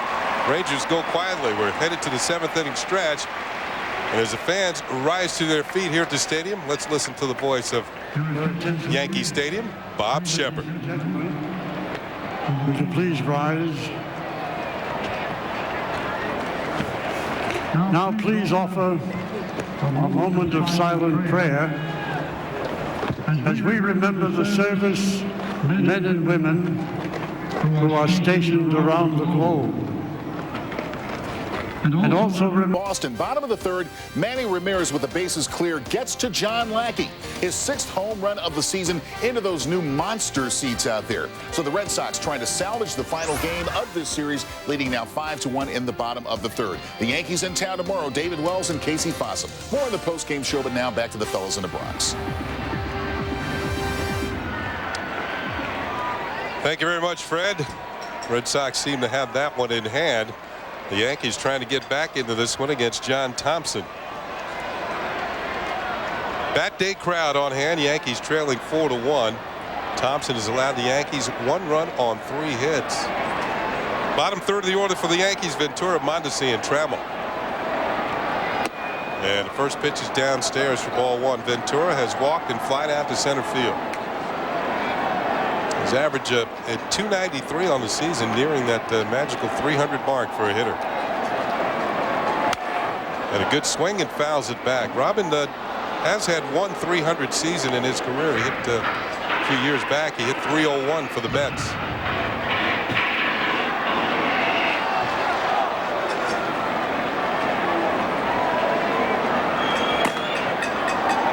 Fouls this one back. You might have heard the announcement as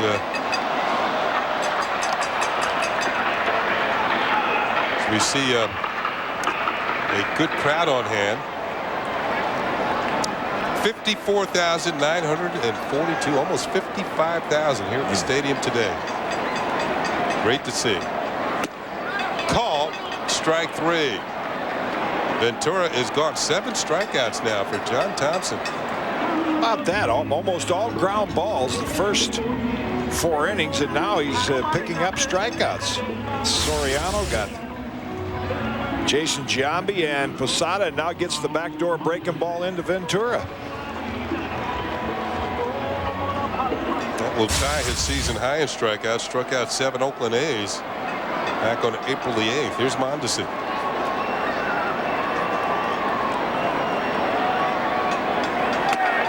Upstairs for ball 1. When they talk about baseball not being quite as popular, but a weekend series here in May, I mean, I think there were 30-some thousand on Friday night, so that's like almost 140,000 people for the weekend series. Only the last 2 days is the weather really kind of come around, you know. Well, in the we mentioned last year that I think Detroit was in here one game and had 42,000. Debbie Timon and her staff with the marketing department. Today they got a bat. Yesterday they got a cap. Be outfitted for the season. Mondesi takes, and it's 2 balls and no strikes. By the way, John Thompson's career high in strikeouts is 12. October 7th of 2001 at San Diego when he was pitching for the Colorado Rockies. I was going to say that couldn't have been at Coors Field. You can't get enough movement on the ball there. Although Nomo pitched a no-hitter there. Yes, he did. Wow. Imagine what his stuff would have been like at sea level. Yeah. That's ball 4 to Raul Mondesi. The scoreboard had 2-1 on the count, but obviously was 3-0. Hey, Yankee fans, for the latest news, player updates, and Yankee merchandise, you want to visit Yankees.com, the official site of the New York Yankees. Tom Cheedy will come out with that 1-out walk. Little time buying for John Thomson. You mentioned the 100-pitch mark. He has gone 8 innings. Yankee fans might be saying, why in the world can't the Yankees hit this guy? He's 2-2 with a high earned run average. But really, this is the 6th game out of his 10 starts. There's the hard-throwing Francisco Cordero. It's the 6th time out of 10 starts that he has pitched this kind of game good enough to win. Some of those games he didn't get any run support. The others, the bullpen didn't hold things in. So he's a much better pitcher than his record indicated coming into the game today. 104 pitches. Not a particularly good ratio. But when the Yankees have put the ball in play, they've only gotten 3 hits. Thompson and Trammell will match up here, the Yankee number 9 hitter. Trammell's grounded third and drawn a walk.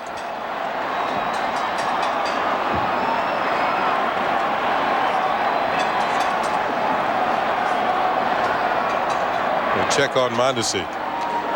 I think that's probably ordered from the bench to give Cordero a little more time to warm up out there. You wouldn't think Raul would try to steal with the Yankees down 3 unless he really got a big jump.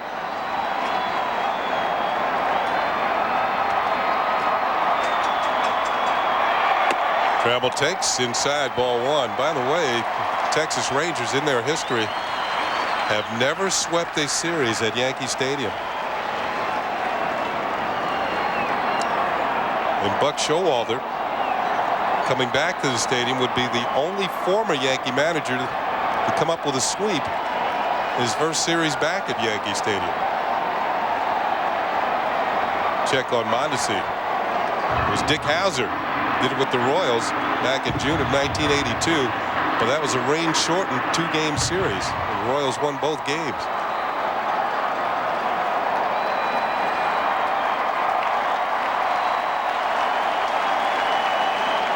Mondesi's not going. The pitch is fouled at the plate. 1-1.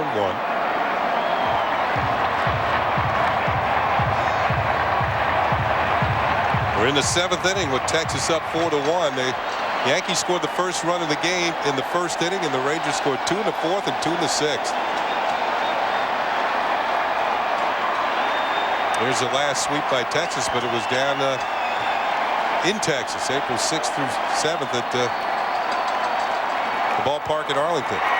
Swing and a miss on a sweeping breaking ball, and it's 1-2 on Bubba Trammell. They got the wave going here at the stadium. And when you have 55,000 people, might turn into one of those tidal waves. Little roller. Blaylock has it, flips to second, and Young for the force out on Mondesi, and there's 2 down. Ball was not hit hard enough to turn to double play. Trammell will be safe at first.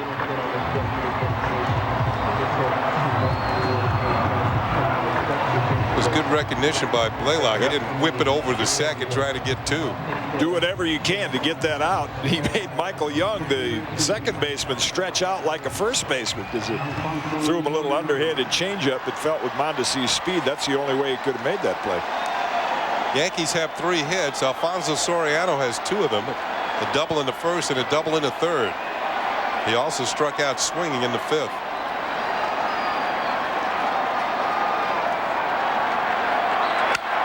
It's a high pop-up to the right side. Michael Young back on the grass, puts it away, and the Yankees are done here in the 7th. A walk and nothing else against John Thomson, who's doing a heck of a job. 4-1, Texas leads.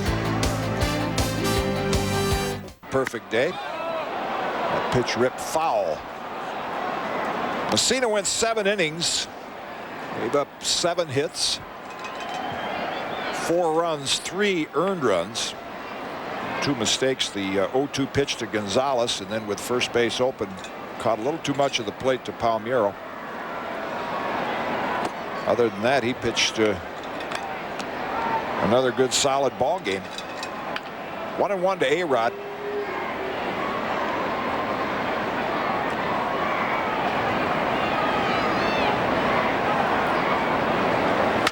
Right back to Osuna.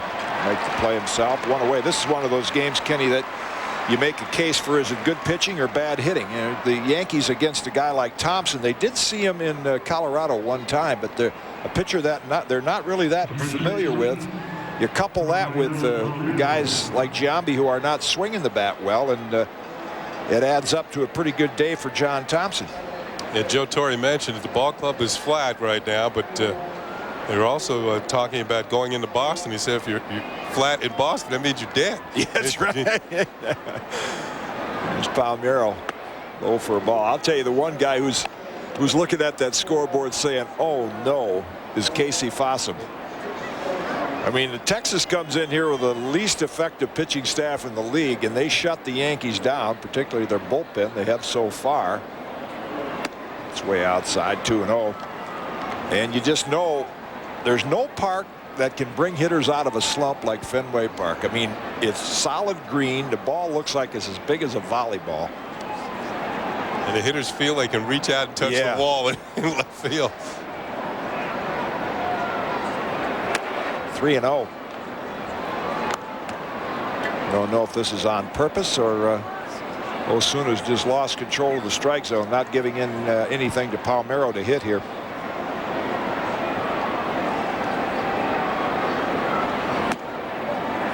Pitch walk.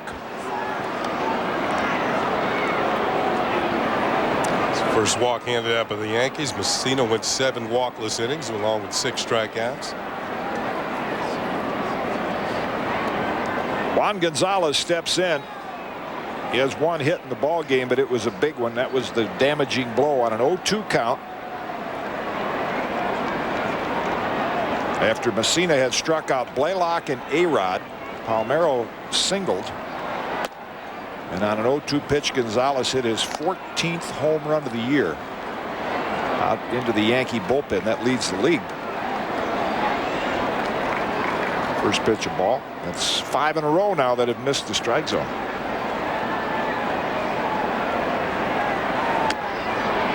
Off-speed pitch, well out in front, 1-1.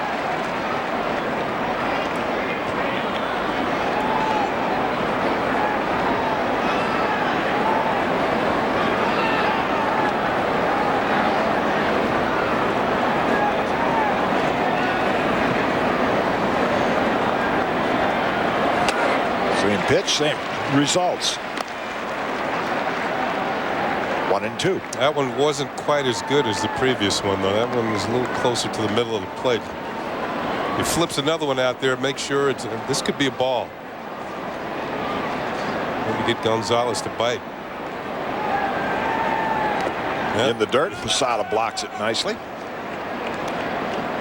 If you throw 3 of the same pitch, each one should be a little bit better than the one before. Some pitchers, they throw their real good one for strike 1, and then on 2 strikes, if you throw a mediocre one, those hitters usually make you pay.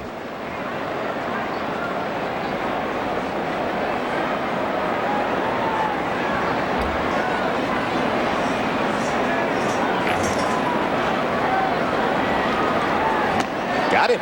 Gonzalez down on strikes, and another breaking pitch or off-speed pitch, and that's 2 away. You got A-Rod and Juan Gonzalez. Palmeiro at first with 2 out for Sierra. Should have stayed with the off-speed pitch. That one was a little closer, but it was down a little. But it gave the appearance of being more hittable because it was closer to Gonzalez, but actually it faded out of the strike zone.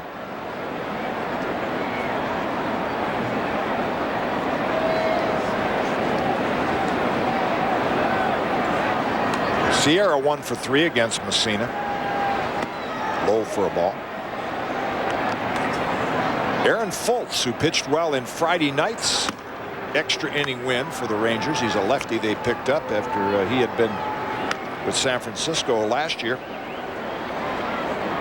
See if Buck Showalter lets Thompson pitch to Jeter. Hit well, but pulled foul. Long strike. Jeter would lead off, and then Foltz would be ready for Giambi. Switch Bernie Williams around and Matsui. Buck City brought 6 or 7 left-handers to camp. You know, guys that have been discarded by other teams, and just throw them out there and give them all a chance. And he ended up discarding a few himself, didn't Right, he? and what came out of there was Foltz, who did real well, and then Brian Schaus, who's pitched well. He was a 34-year-old minor league veteran who suddenly dropped his arm angle down, started pitching a sidearm to almost submarine, has become an effective pitcher. High, 3-1.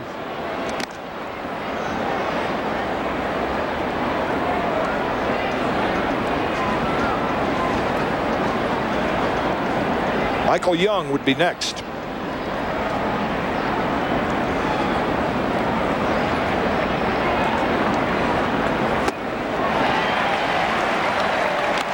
Pretty good percentage, 3-1 on guys like Sierra and Carl Everett and Juan Gonzalez. They don't want to walk, they want to hit. That was ball 4 that he swung at. Full count, 2 out.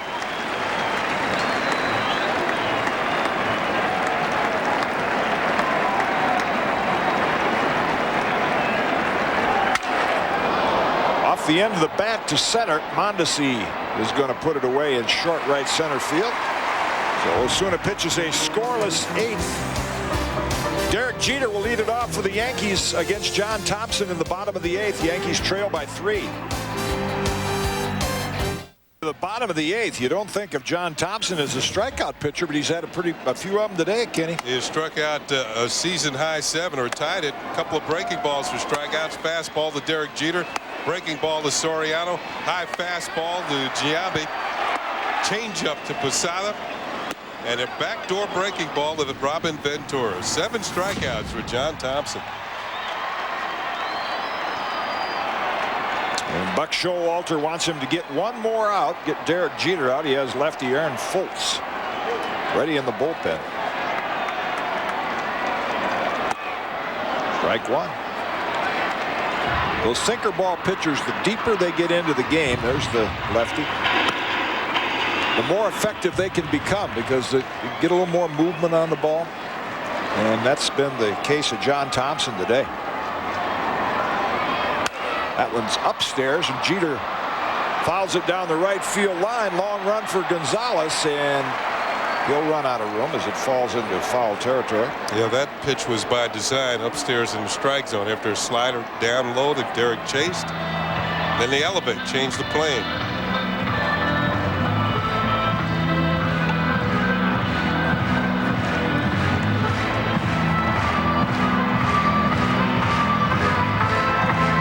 Showalter 6 outs away from his team sweeping the Yankees for the first time ever at Yankee Stadium.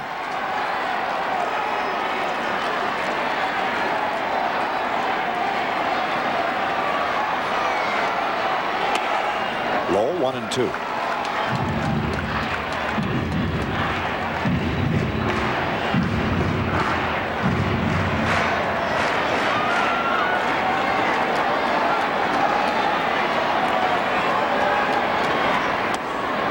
Low again, 2-2. Yeah, that was the pitch that Derek swung at, the first pitch, but recognizing the next two were not in the zone and took them.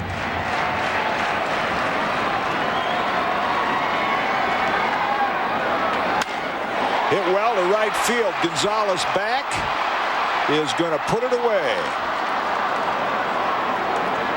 A lot of well-hit fly balls in this series have just stayed in. There's not a lot of win factor today. That just sounded a little bit better off the bat from Jeter's standpoint. So John Thomson will stay. Nobody on, and we'll let him pitch to Giambi. Why not? He's been rolling these last 4 or 5 innings. It's like yesterday, the Rangers, between Ismael Valdez and their bullpen, retired the last 16 Yankees in order. Or last 13, I guess it was. Last 13. The bullpen did 12 of them. Ball 1 to Giambi. Broken bat ground ball out to Michael Young. 2 up, 2 down. Fans getting impatient. Giambi's average again slipping down toward 200. He didn't get the ball out of the infield today. A strikeout and 2 groundouts.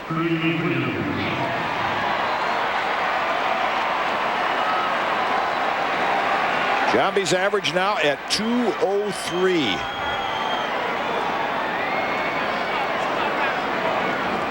And here's Bernie Williams with 2 out. He's the DH today. Grounded toward first, but foul. Very seldom does a team like the Yankees, who have been successful at home, very seldom do they look forward to going on the road. But I'll guarantee you right now there's a few hitters that can't wait to see Fenway Park, and Giambi's one of them. I also believe that when a team has been, whether they're at home or the road and they're not playing well, a change of scenery does you well too, just to move on someplace else. Leave those poor memories behind. Inside, 1-1. Yeah, you're used to fans on the road booing you, but not at home. And of course, what can have a lot to do with whether you hit well at Fenway Park is that Pedro Martinez pitches Tuesday night. That's not easy, no matter where you play. Strike at the knees, 1-2.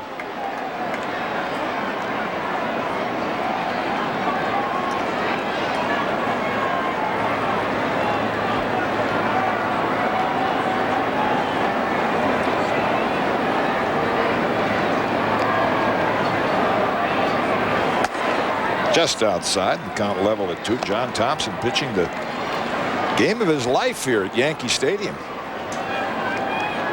The thing about it, when you're Yankees and you're struggling, you don't have to break out and beat somebody by 10. If you beat them by 1, it feels like you have beaten them by 10. He has 6. Ooh, he had a few words for Bernie Williams there. That's frustrating to a pitcher. He was right in the middle of his motion, and Joe Brinkman allowed Bernie Williams to call time.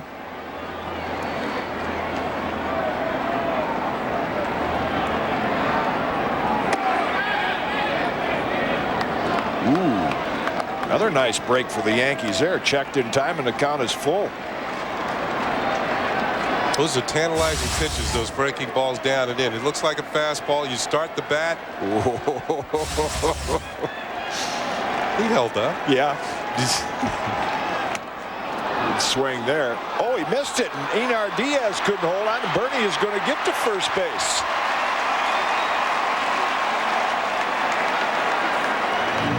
Swung through the high fastball, and Diaz, who is usually perfect behind the plate, just didn't hang on to it. Yeah, this is going to go as in strikeout, number 8 on the game, but Diaz has the ball break off his glove, and Bernie Williams will reach the first base safely. So this will go as a strikeout, the pass ball. And while John Thompson sets a season high in strikeouts with 8, he's also got another base runner to contend with. And that might send Buck Showalter to the mound. Matsui is up. Posada, switch hitter on deck. A season high 8 strikeouts for John Thomson.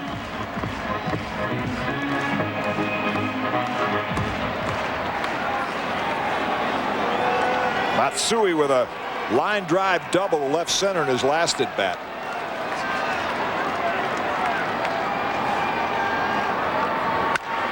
Right to Palmeiro. He'll make the play himself. Thompson pitches out of it, and he has pitched 8 very solid innings, held the Yankees to 3 hits and just 1 run. We're heading to the 9th. Rangers an inning away from a sweep. They lead it 4-1. Hazy in the city, and it's been hazy for the Yankees out here at the stadium. But tomorrow night on Yes, you don't want to miss it when they are in Boston to take on the rival Red Sox. Their first meeting of the season. Complete coverage will start at 6:30 with Fred Hickman and the Yankees pregame. And then join Michael Kay and me. We call all the action at 7 o'clock. Yankees versus Red Sox tomorrow night starting at 6:30. Only on Yes. Pair of lefties. The Boomer and Casey Fossett will go at it. Strike 1 to Michael Young. Leading off the top of the 9th. John Thomson getting congratulations. His afternoon is over with. The league leader in saves, Ugeth Urbina, will come on to pitch the 9th. 1-1 to Young. 4-7-0 for the Rangers. 1-3-1. Another unearned run the Yankees gave up today. Foul out of play, 1-2. In the month of April, the Yankees were first in the league. They'd only allowed 1 unearned run. And at this stage of the season, they have allowed 16, and that's 8th in the league. So they're, you know, you can make errors, and sometimes they don't cost you. But lately, the errors have cost the Yankees several runs. 2-2.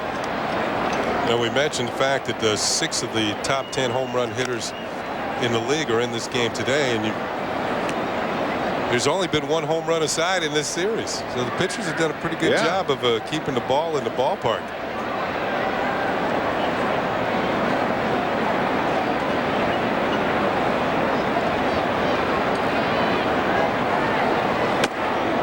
Up and in, 3-2. Juan Gonzalez with his home run today. Texas hadn't gone homerless in a 3-game series at Yankee Stadium since August of 1981. Wow. Diaz waiting on deck. Full count to Young. Boy, he's a good 2-strike hitter. I mean, you can just about book the fact that on 2 strikes he's going to foul it off the other way. Not going to get him caught out front. I'm trying to think of who would. Tony Gwynn was pretty darn good, man. Yeah. Tough to strike out. Ichiro's pretty tough to strike out right now. Right up the middle. That pays off. That good 2-strike approach. Michael Young has his first hit of the afternoon. A leadoff single here in the 9th. Yeah, it's a case of a young player is hitting, catching up to his fielding. He came in with a solid defensive tag, but now his hitting starting to catch up. He came into today's game hitting at .321. Now 1 for 4 in the afternoon, so that'll drop down a bit, but not too much.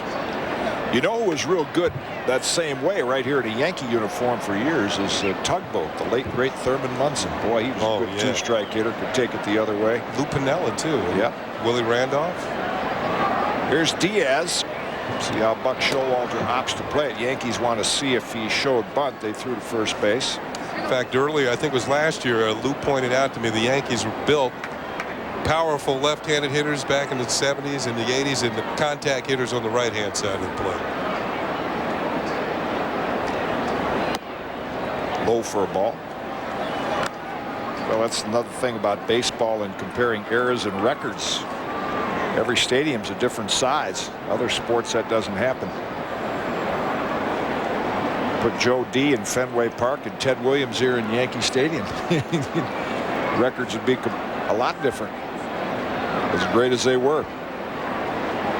There goes Young. Swung on and missed. Posada's throw is dropped by Jeter. Derek tried to make the sweep tag as the throw was up the line a little bit. And Young credited with a stolen base. Rangers trying to build the extra run, an insurance run, and Michael Young has now stolen 5 out of 6 on the year to throw. Might have been on time if it were on line, but instead Jeter has to reach for it. The ball tips off his glove, hits Young. Everybody's scrambling to find it. Young thought about third, but holds on at second. Now, with Diaz up there, he might look for the bunt. Either bunt or he's going to chop it toward first. Shows bunt, and it's a good one. Posada will have but one play. Great execution by Einar Diaz, and managers love to play for that extra run late in the game to get a 4-run lead. That means the grand slam home run can't beat you. Here's a look at the very successful bunt of Diaz. Ball barely rolls off the dirt onto the grass, and Posada only with one play.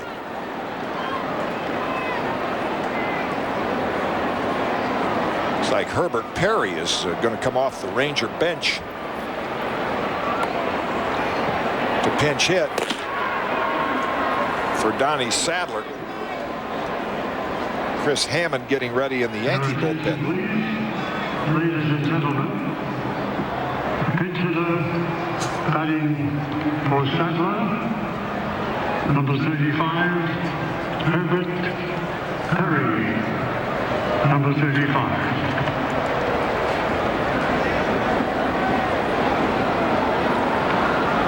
Had a nice discussion with Herbert Perry before the game. He was walking down to the indoor batting cage, and I talked to him about all of his injuries this year that he's had. Knee problems, pulled an oblique muscle. He said he hasn't had knee surgery in 5 years. He said it might be getting to be about time after the season.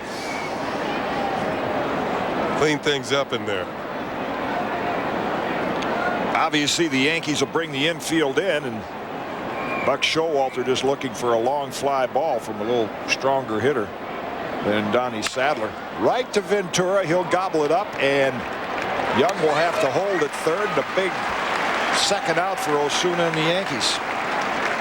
Hey fans, New Jersey Nets individual game tickets for the Eastern Conference Finals are on sale now. You can call 1-800-4NBA-TICKS or visit njnets.com. Keep the playoff energy going. The Nets will be playing the Pistons in game 1 of the Eastern Conference Finals. In fact, they're playing right now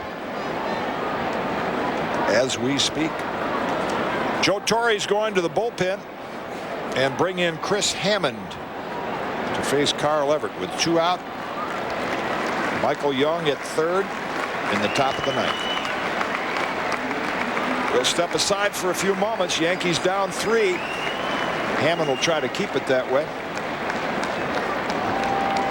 Got the big diamond in the Bronx. Chris Hammond comes on to face Carl Everett, and that's what he's done this year in 16 games. 1-0 to earn an average of 3.45. He's picked up a save along the way. 19 hits in 15 2/3. Pretty good control. Only 3 walks, 11 strikeouts, and he comes into the strains of Sweet Home Alabama. Yeah, that's where he hails from. And Carl Everett, who is only 1 for 6 against Chris Hammond, being a switch hitter.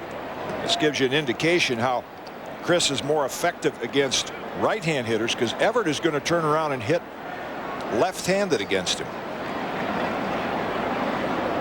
Try and take away that changeup. You'll probably see that cutter blowing away. In for a strike. You know, from being a swing hitter, you're not used to seeing those breaking balls come at you and then go away. Yeah, that's the split. Carl much more productive as a left-hand hitter. Of course, he sees more right-hand pitching.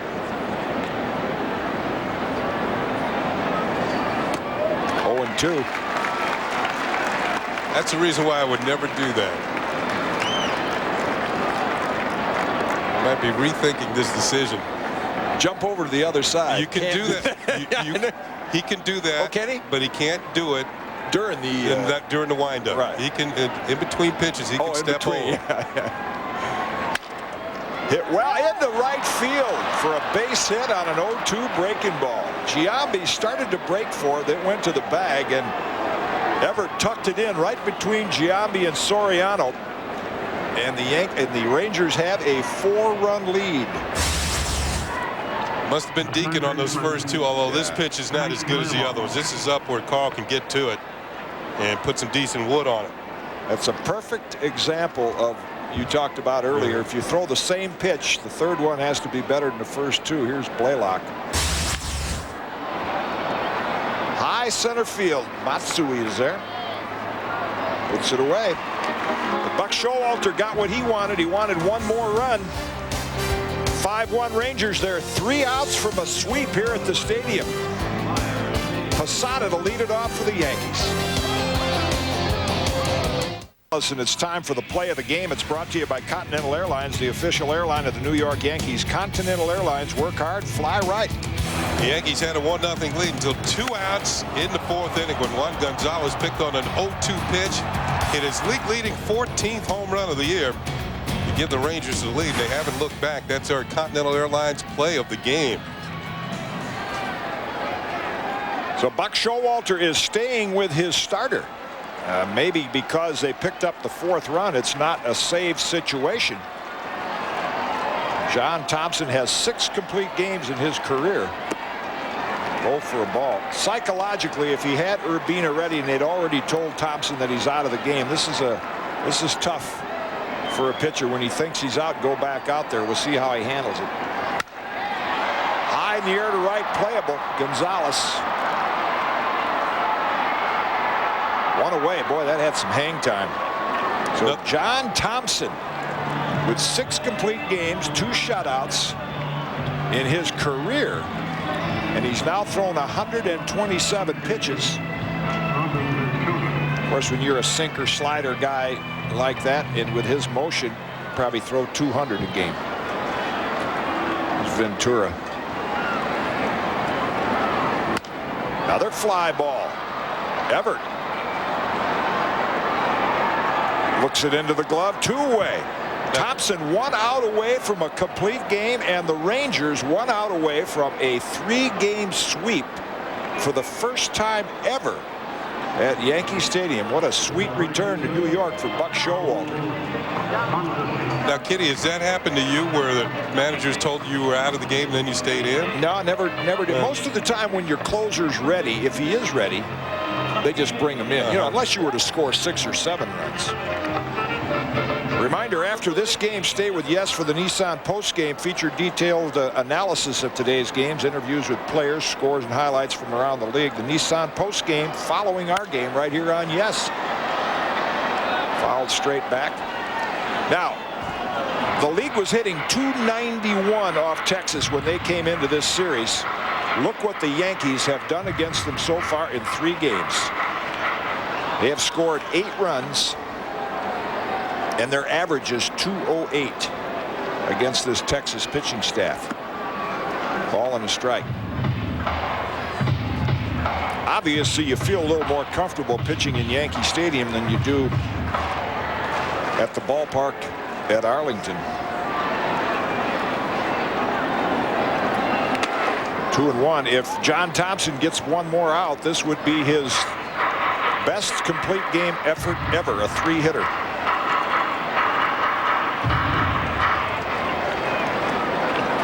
And that run in the first inning, Soriano doubled, stole third, scored on a Jeter groundout, and that's all the Yankees have been able to muster up. 2-2. 1 pitch away from a 3-game sweep. And a very impressive performance by Buck Showalter's pitching staff. Full count. Maybe tried to overthrow that last one.